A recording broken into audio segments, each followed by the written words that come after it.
नमस्ते। मैं मिलन सर अपने YouTube चैनल मिलन कॉमर्स क्लासेस में आप सभी का स्वागत करता हूं। आज हम लोग एनपीओ का अगला टॉपिक देखेंगे। पीछे हम लोगों ने पढ़ा था जो गैर व्यापारिक संगठन जो होता है या नॉट फॉर प्रॉफिट ऑर्गेनाइजेशन जिसको आप बोलते हैं, उसके फाइनेंशियल स्टेटमेंट में रिसिप्ट एंड पेमेंट अकाउंट बनता है, इनकम एंड एक्सपेंडिचर अकाउंट बनता है और बैलेंस शीट बनता है। तो रिसिप्ट एंड पेमेंट के बारे में हम लोगों ने पीछे पढ़ लिया पिछले के क्लासों में। उसके बाद बहुत कुछ आइटम था, स्पेशल आइटम था जिसका अकाउंटिंग भी देखा। आज इनकम एंड एक्सपेंडिचर अकाउंट के बारे में हम लोग देखेंगे। क्या देखना है? टॉपिक आज का क्या रहेगा? Income and expenditure account.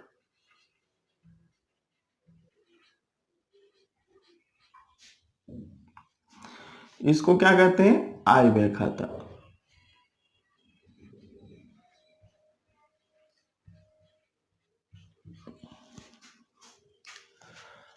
तो पहला पॉइंट बनता है जो इनकम एंड एक्सपेंडिचर अकाउंट कहते किसको है। अगर इसका डेफिनेशन आपसे पूछे या पूछे what is income and expenditure account, तो आप बता सकते हैं income and expenditure account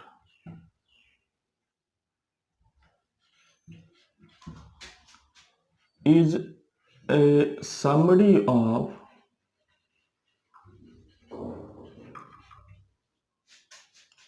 income and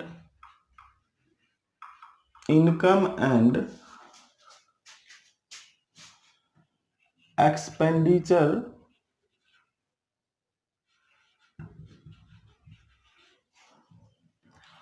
of NPO for a particular accounting period।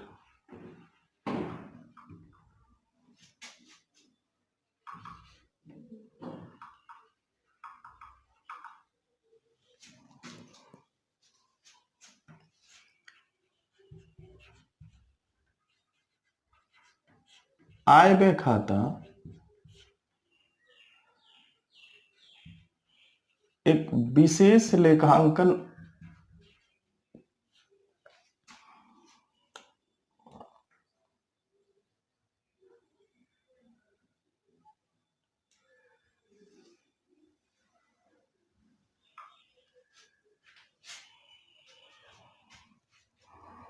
आय व्यय खाता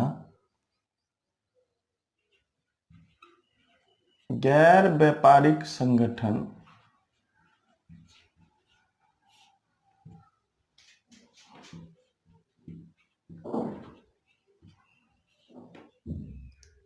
के एक विशेष लेखांकन अवधि का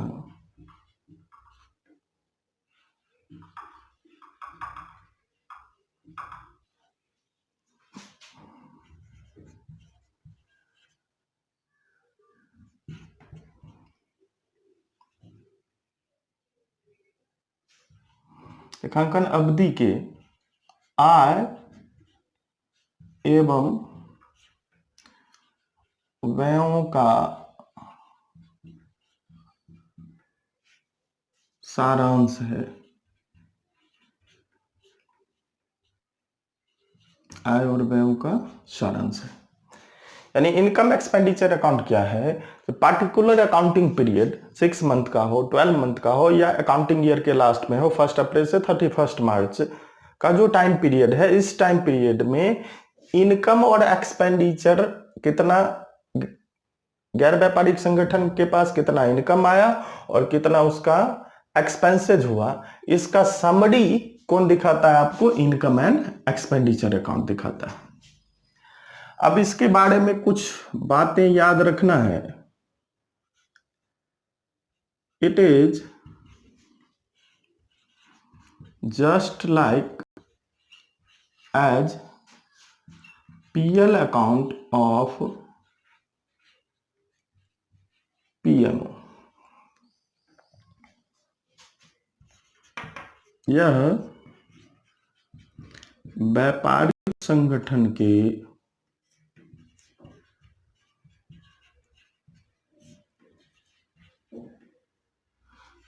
लाभ हानि खाते की तरह है।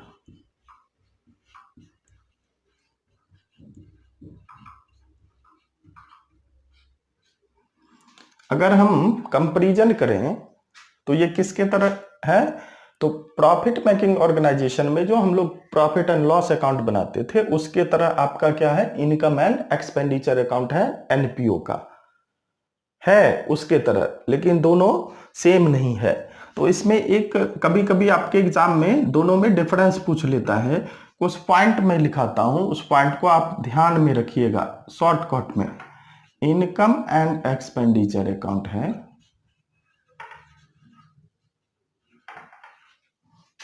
और दूसरा आपका क्या है, प्रॉफिट एंड लॉस अकाउंट। दोनों का हिंदी ऊपर लिखा हुआ है, अभी लिखना नहीं है। पहला पॉइंट क्या याद रखिएगा, इनकम एक्सपेंडिचर अकाउंट कौन बनाता है, नोट फॉर प्रॉफिट ऑर्गेनाइजेशन, यानी गैर व्यापारिक संगठन बनाता है। इनकम एक्सपेंडिचर अकाउंट कौन बनाता है, गैर व्यापारिक संगठन बनाता है, जिसका मोटो सर्विस प्रोवाइड करना होता है, प्रॉफिट अर्न करना नहीं होता है। और पीएल अकाउंट कौन बनाता है, तो ये याद रखना, पीएमओ यानी व्यापारिक संगठन। कौन बनाएगा, व्यापारिक संगठन। तो पहला डिफरेंस आ गया प्रॉफिट एंड लॉस अकाउंट और इनकम एंड एक्सपेंडिचर अकाउंट में। जो income expenditure account not for profit organisation बनाता है, profit and loss account profit making organisation बनाता है। दूसरा डिफरेंस है कि जब आप इनकम एंड एक्सपेंडिचर अकाउंट बनाइएगा या प्रॉफिट एंड लॉस अकाउंट बनाइएगा तो आपको सोर्स चाहिए उसके लिए। तो इसको जब भी हम बनाते हैं तो receipt and payment account plus additional information से, एडिशनल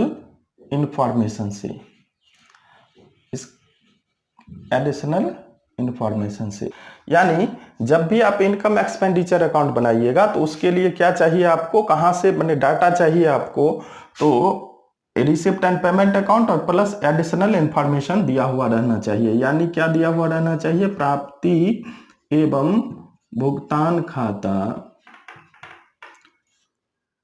और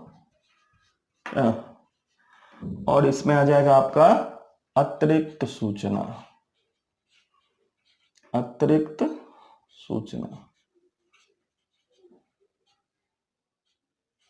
ये दिया हुआ रहेगा। तब आप क्या कर सकते हैं, रिसिप्ट एंड पेमेंट अकाउंट से इनकम एंड एक्सपेंडिचर अकाउंट तैयार करेंगे। यानी receipt and payment account plus additional information से क्या बनता है, इनकम एंड एक्सपेंडिचर अकाउंट बनता है। और जब हम आएंगे इसमें तो हम क्या करते हैं, trial balance plus adjustment, trial balance plus adjustment, यानी इसको हम लिखेंगे तलपट एवं समायोजना,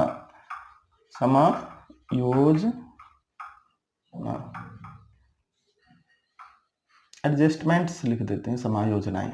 यानी क्या है, जो रिसिप्ट एंड पेमेंट अकाउंट और एडिशनल इंफॉर्मेशन से इनकम एंड एक्सपेंडिचर अकाउंट बनता है, ट्रायल बैलेंस और एडजस्टमेंट से प्रॉफिट एंड लॉस अकाउंट बनता है। और कोई भी अकाउंट अगर आप बनाइएगा तो उसका जो रिजल्ट होगा तो वो कुछ ना कुछ बताता है। तो इनकम एंड एक्सपेंडिचर अकाउंट का रिजल्ट सरप्लस या डेफिसिट बताता है, सरप्लस या डेफिसिट बताता है, जिसको हम लोग हिंदी में क्या बोलते हैं, आधिक्य या कमी। अगर आपको सरप्लस या डेफिसिट देखना है तो क्या बनाना पड़ेगा, इनकम एंड एक्सपेंडिचर अकाउंट। और जब आप प्रॉफिट एंड लॉस अकाउंट बनाइएगा तो ये नेट प्रॉफिट या क्या बताता है, नेट लॉस बताता है, यानी शुद्ध लाभ और शुद्ध हानि बताता है। शुद्ध लाभ और शुद्ध हानि बताता है। तो 3 डिफरेंस याद रखिएगा। इनकम एक्सपेंडिचर अकाउंट एनपीओ बनाता है, profit and loss account PMO बनाता है। रिसिप्ट एंड पेमेंट अकाउंट और एडिशनल इंफॉर्मेशन से इनकम एंड एक्सपेंडिचर अकाउंट बनता है। ट्रायल बैलेंस और एडजस्टमेंट से प्रॉफिट एंड लॉस अकाउंट बनता है। Income and expenditure account surplus या डेफिसिट दिखाता है। पीएल अकाउंट नेट प्रॉफिट या नेट लॉस दिखाता है।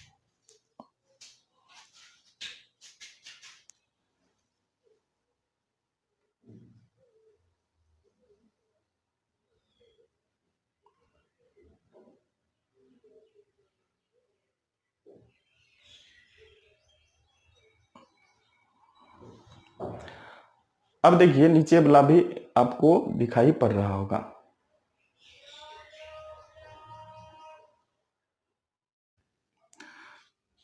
दूसरा पॉइंट याद रखिए, it is a nominal account. जैसे ही ये प्रॉफिट एंड लॉस अकाउंट की तरह हुआ, तो ये कौन सा अकाउंट है? आपका नॉमिनल अकाउंट है। यह एक अवास्तविक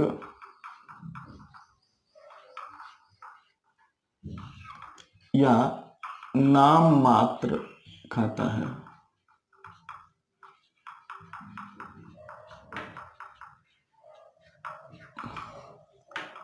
क्या है?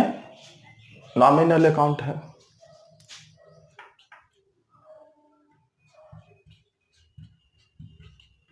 इट इज प्रिपेयर्ड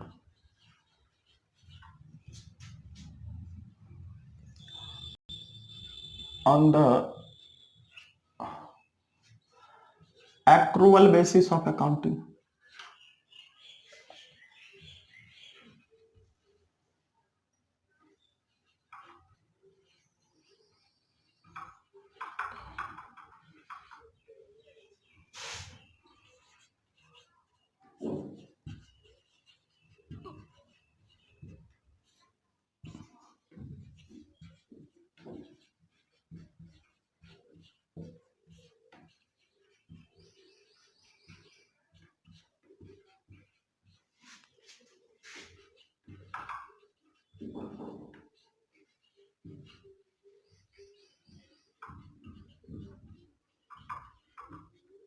ये अकाउंटिंग के किस बेसिस पर तैयार किया जाता है? Accrual basis. आप पढ़े होइएगा, अकाउंटिंग 2 बेस पर होता है। एक कैश बेसिस ऑफ अकाउंटिंग है और एक एक्रूअल बेसिस ऑफ अकाउंटिंग है। तो कैश बेसिस ऑफ अकाउंटिंग में क्या होता है? जो कैश रिसीव हो या कैश पेमेंट हो तो उसका अकाउंटिंग किया जाता है। एक्रूअल बेसिस ऑफ अकाउंटिंग में क्या है? जो ट्रांजैक्शन हो जाना चाहिए, कैश के रिसिप्ट या कैश के पेमेंट से इसमें कोई इसके अकाउंटिंग पर कोई फर्क नहीं पड़ता है। यानी अगर ट्रांजैक्शन हो गया तो उसको आपको क्या करना है? रिकॉर्ड कर लेना है। तो एक्रूअल बेसिस ऑफ अकाउंटिंग पर इसको तैयार करते हैं। अगला पॉइंट जो आपको ध्यान में रखना है,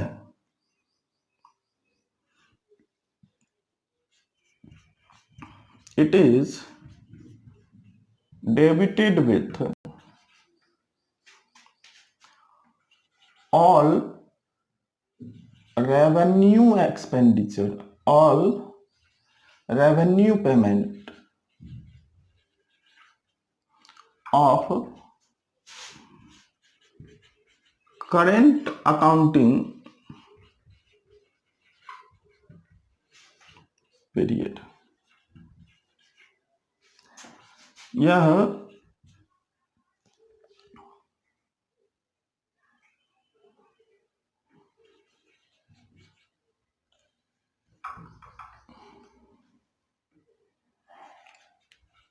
चालू वर्ष के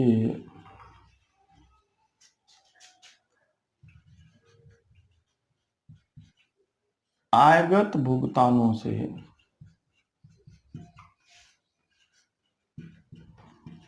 डेबिट किया जाता है। आपको पीछे बताया गया था पेमेंट 2 प्रकार का, एक कैपिटल पेमेंट होता है, एक रेवेन्यू पेमेंट होता है। तो जो भी रेवेन्यू पेमेंट है उस पेमेंट से इसको डेबिट करेंगे, लेकिन वहां पर ध्यान रखना है जो वो क्या होना चाहिए, करंट अकाउंटिंग पीरियड का होना चाहिए। करंट अकाउंटिंग पीरियड का मतलब है 2019 का अगर हम इनकम एंड एक्सपेंडिचर अकाउंट कर रहे हैं तो 2019 का ही एक्सपेंडिचर दिखाएंगे। ये अगला, it is credited with all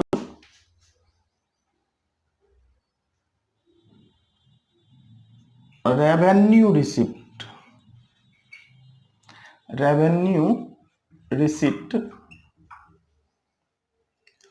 of current accounting period। इसमें भी ध्यान रखना है, करंट अकाउंटिंग पीरियड, इसमें भी आप ध्यान रखिए जो करंट अकाउंटिंग पीरियड का जो रेवेन्यू पेमेंट होगा उसी को हम कहां दिखाएंगे, इनकम एक्सपेंडिचर अकाउंट के क्रेडिट साइड में दिखाएंगे।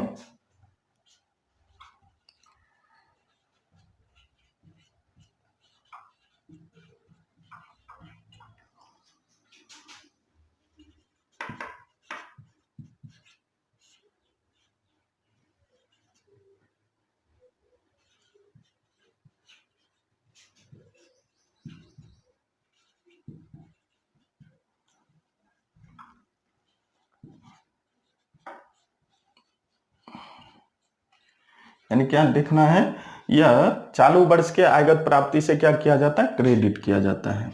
अगला पॉइंट आप ध्यान में रखिए,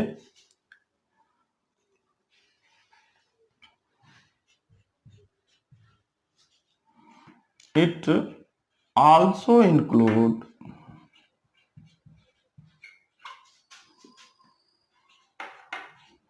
non cash items and adjustments related to current accounting period, relating to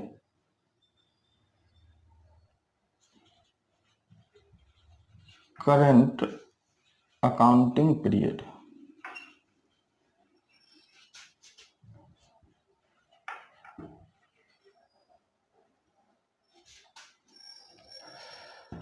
यह चालू वर्ष से संबंधित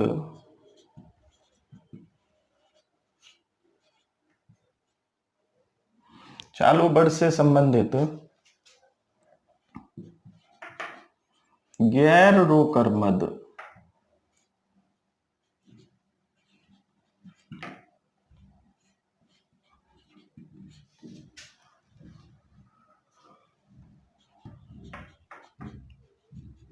समायोजनाओं को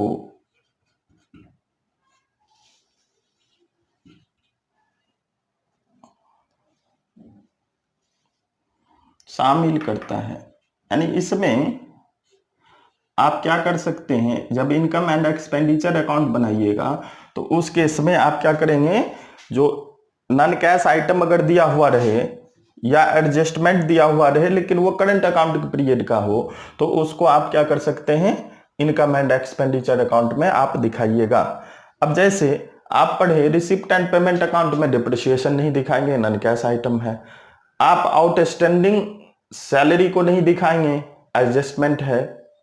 आप आउटस्टैंडिंग सब्सक्रिप्शन को नहीं दिखाएंगे, क्यों, क्योंकि ये क्या है, एडजस्टमेंट है या नॉन कैश आइटम हो गया है, वो तो रिसीव हुआ नहीं है, लेकिन उसको यहां पर इनकम एंड एक्सपेंडिचर अकाउंट में इंक्लूड किया जाता है।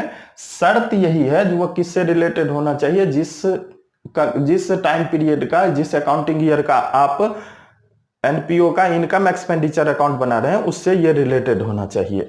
और लास्ट में याद रखिएगा, बैलेंस ऑफ दिस अकाउंट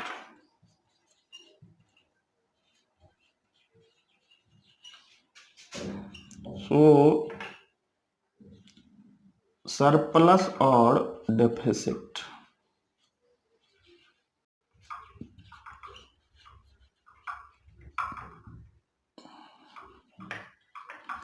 इस अकाउंट का या इस खाते का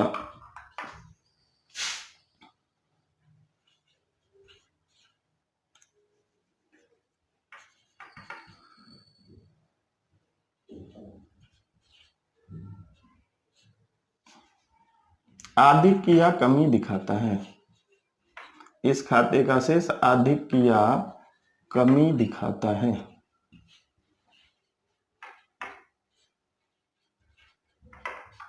इस खाते का शेष अधिक या कमी दिखाता है। अब देखिए इसमें 3 क्वेश्चन हुआ।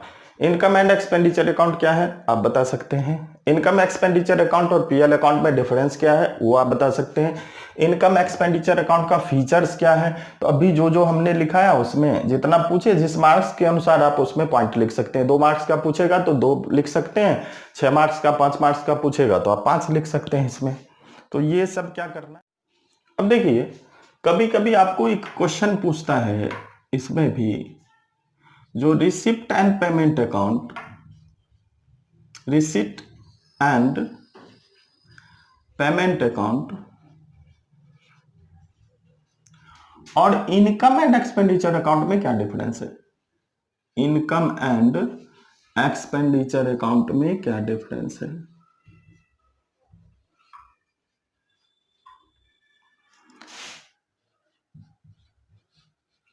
Receipt account, receipt and payment account प्राप्ति एवं भुगतान खाता, इसका हिंदी है।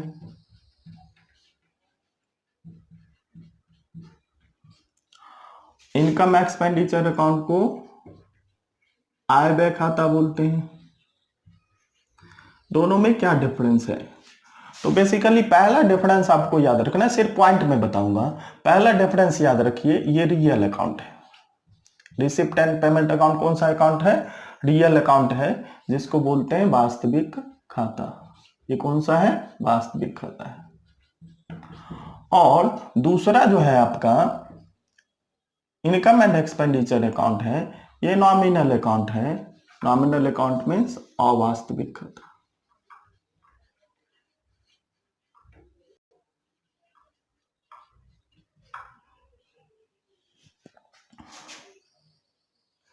सॉरी, ये उसका पहला डिफरेंस है, इसमें पहला ही होगा, दूसरा नहीं होगा।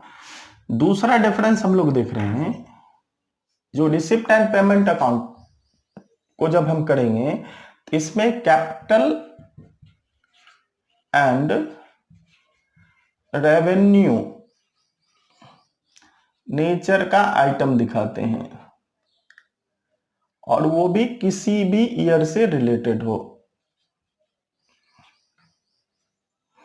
यानी इसमें क्या करते हैं, पूंजीगत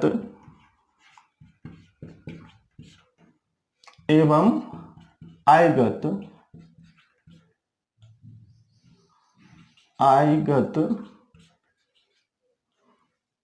प्रकृति का जो भी मद होगा उसको हम रिकॉर्ड करेंगे कहाँ, income and receipt and payment account में, और किसी भी वर्ष से रिलेटेड होगा उसको दिखा देंगे। लेकिन जब हम इनकम एंड एक्सपेंडिचर अकाउंट करते हैं तो इसमें सिर्फ हम क्या दिखाते हैं, रेवेन्यू नेचर के आइटम को दिखाते हैं। किस नेचर के, रेवेन्यू नेचर के आइटम को दिखाते हैं, और वह भी किस ईयर से, तो करंट अकाउंटिंग ईयर से रिलेटेड होना चाहिए। किससे रिलेटेड होना चाहिए, करंट अकाउंटिंग ईयर से रिलेटेड होना चाहिए। यानी इसमें सिर्फ आयगत प्रकृति की मद दिखाई जाती है। किस प्रकृति की, आयगत प्रकृति की मद दिखाई जाती है।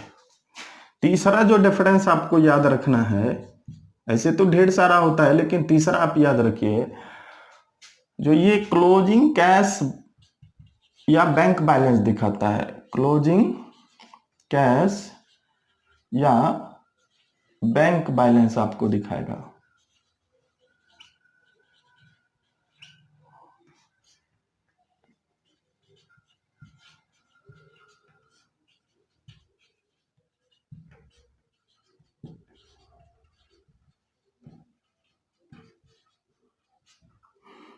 क्लोजिंग कैश यानी रिसिप्ट एंड पेमेंट अकाउंट का जो बैलेंस है वो क्लोजिंग कैश या बैंक बैलेंस को दिखाता है।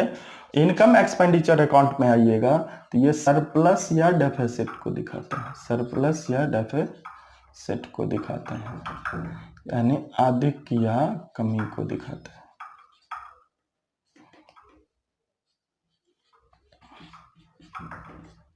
तो ये याद रखना है। बेसिक सिर्फ जो पॉइंट आपको इसमें याद रखना है, आप पूरा तो लिख सकते हैं इसको, लेकिन डिफरेंस जब आप लिखने लगिएगा तो आपको क्या माइंड में रखना है, तो ये मैंने लिख दिया यहाँ पर। अगर रिसिप्ट एंड पेमेंट अकाउंट क्या है, रियल अकाउंट है। Income expenditure account nominal account है। रिसिप्ट एंड पेमेंट अकाउंट में कैपिटल और रेवेन्यू नेचर के रिसिप्ट या पेमेंट का रिकॉर्डिंग हम लोग करते हैं, वो किसी भी ईयर से रिलेटेड होगा।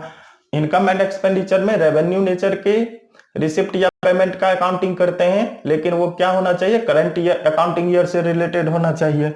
रिसिप्ट एंड पेमेंट अकाउंट का बैलेंस क्लोजिंग कैश या बैंक बैलेंस को दिखाता है, और इनकम एक्सपेंडिचर का बैलेंस सरप्लस या डेफिसिट को दिखाता है।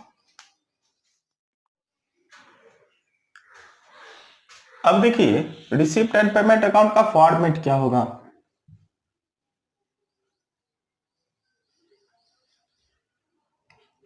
अब देखिए इनकम एंड एक्सपेंडिचर अकाउंट का फॉर्मेट क्या होगा। फॉर्मेट देखना है किसका, तो इनकम एंड एक्सपेंडिचर अकाउंट का।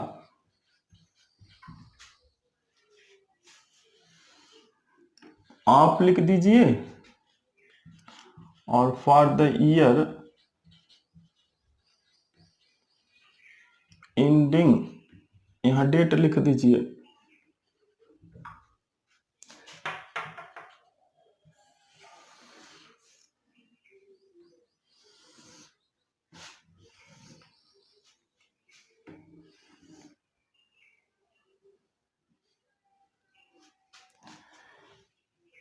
डेबिट साइड में एक्सपेंडिचर दिखाते हैं,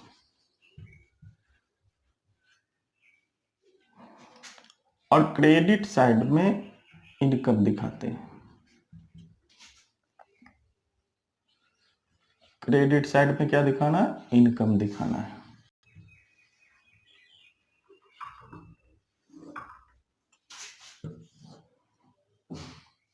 क्रेडिट साइड से अगर शुरू कीजिएगा तो बाय रेवेन्यू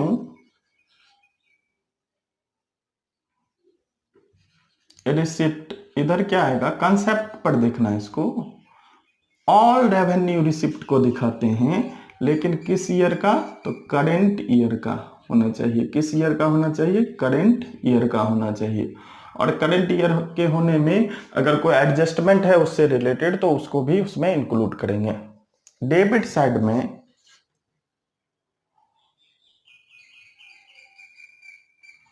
ऑल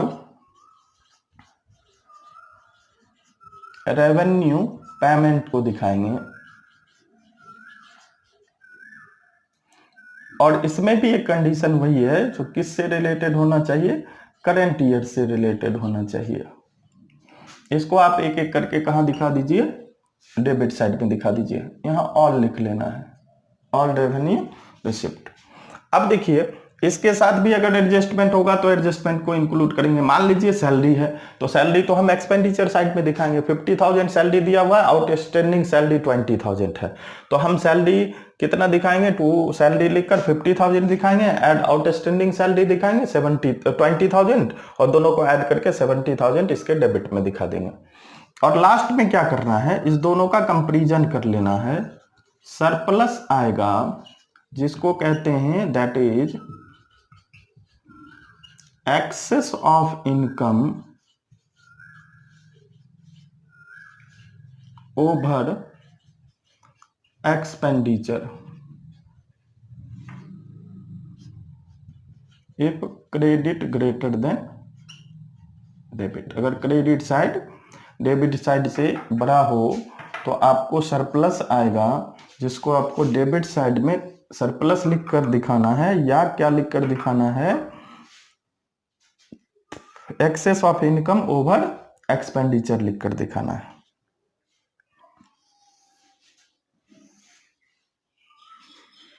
ठीक है, एक छोटा सा है, बाकी फॉर्मेट के लिए आपका बुक है, उसमें बहुत सारी बातें लिखी हुई है। मैं फॉर्मेट पर नहीं पढ़ाता हूं, मैं कंसेप्ट पर पढ़ाता हूं। रेवेन्यू रिसिप्ट याद रखना है, रेवेन्यू पेमेंट याद रखना है। रेवेन्यू रिसिप्ट क्रेडिट में जाएगा, रेवेन्यू पेमेंट डेबिट में आएगा। करंट ईयर से रिलेटेड होना चाहिए। और जैसे ही हम करंट ईयर को ध्यान में रखेंगे तो आउटस्टैंडिंग प्रीपेड जो भी होगा उसको उसके साथ इंक्लूड करेंगे। बोर्ड पर देखिए क्वेश्चन है, कुछ इंफॉर्मेशन दिया हुआ है, उस इंफॉर्मेशन के बेस पर आपको क्या करना है, इनकम एंड एक्सपेंडिचर अकाउंट करना है। कैसे बनाएंगे इसको? तो अभी जो फॉर्मेट हम लोगों ने लिखा वो किसका था, इनकम एंड एक्सपेंडिचर अकाउंट का। लिखेंगे income and expenditure account of, नाम नहीं दिया हुआ है, और फॉर द ईयर इंडेड 31 दिसंबर नहीं है, मार्च है 2019।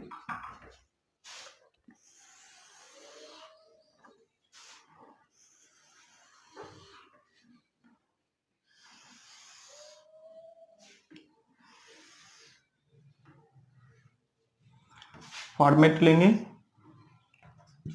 डेबिट साइड क्या बोले लिखने के लिए, एक्सपेंडिचर, और क्रेडिट साइड में क्या लिखते हैं हम लोग, इनकम लिखते हैं। ये इसका क्रेडिट साइड हुआ, इस साइड में क्या आ जाएगा, इनकम आ जाएगा, और इनकम अमाउंट लिखेंगे। अब देखो जब भी शुरू करो तो क्रेडिट साइड से शुरू करो। क्रेडिट साइड में फीस कलेक्ट इसने किया तो फीस कलेक्टेड आ जाएगा 4,20,000। इसके बाद जो है सैलरी पेड है, एक्सपेंसेज है, एक्सपेंडिचर साइड में दिखा दीजिए, क्या लिखेंगे, salary paid 3 lakh. Tournament expenses है, टूर्नामेंट फंड नहीं लिखा हुआ है, आपको एक रूल बताए थे फंड के समय, अगर फंड नहीं दिया हुआ रहे और एक्सपेंसेस दिया हुआ रहे तो उसको इनकम एक्सपेंडिचर के कहाँ दिखाएंगे, डेबिट साइड में दिखाएंगे। तो टूर्नामेंट एक्सपेंसेस कहाँ आ जाएगा, डेबिट में आ जाएगा, इसमें कंफ्यूज होने की जरूरत नहीं है। ट्रैवलिंग एक्सपेंसेज, एक्सपेंसेज है दिखा देंगे, ट्रैवलिंग एक्सपेंसेज रेवेन्यू नेचर का है, यह अमाउंट कितना है, 18,000 का। स्टेशनरी एक्सपेंसेज है तो स्टेशनरी एक्सपेंसेज को दिखाएंगे, स्टेशनरी एक्सपेंसेज आपका है 15,000 का। रेंट पेड है to rent paid, rent paid कितना है, 12,000। पोस्टेज एंड टेलीफोन एक्सपेंसेज है 10,000 to postage and telephone expenses.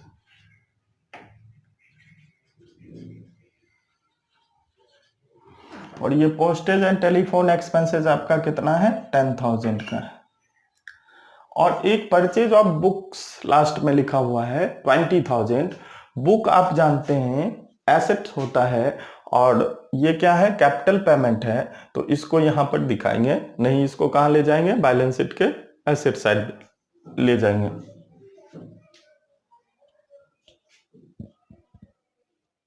अब क्या करना है, इसका क्रेडिट और डेबिट का कंपैरिजन कर लेना है। देखिए क्रेडिट में तो 4,20,000 ही है और डेबिट में कितना है, तो 15 30 3,30,000 और ये भी 30 हो जाएगा 3,60,000 3,70,000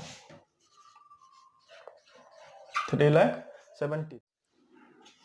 क्रेडिट में टोटल ऐड करके कितना है, 4,20,000। डेबिट में ऐड करके कितना है, 3,70,000। क्रेडिट साइड अमाउंट ज्यादा है, माइनस कर लीजिए डेबिट के अमाउंट को, 3,70,000। क्रेडिट इनकम इसका ज्यादा है, एक्सपेंडिचर इसका कम है, तो क्या आया, सरप्लस आ गया। कितना आ गया सरप्लस, 50,000। यानी आपको हमेशा ध्यान रखना है, जैसे आप पीएल अकाउंट कर रहे थे उसी तरह से इसको करना है। वहां पीएल अकाउंट था, यहाँ पर इनकम एंड एक्सपेंडिचर अकाउंट है, इसी को क्या लिखेंगे, surplus that is excess of income over expenditure, income over expenditure, और ये क्या आ रहा है आपका 50,000। तो इस क्वेश्चन में सरप्लस आपका कितना आ गया 50,000 आ गया, और लास्ट में आपको क्या कर लेना है, इसका टोटल कर लेना है। टोटल आया 4,20,000, इस साइड भी 4,20,000। तो देखिए इस क्वेश्चन में क्या ध्यान में रखना है, ये क्या बता रहा है आपको, आपको बता रहा है एनपीओ में फीस कलेक्टेड हुआ 4,20,000, इतना जब हम पेमेंट कर दिया तो मेरे पास अभी सरप्लस कितना बचा हुआ 50,000 का सरप्लस है। ठीक है, तो मैं आशा करता हूं आपको ये अच्छे से समझ आ गया होगा। बहुत बहुत धन्यवाद।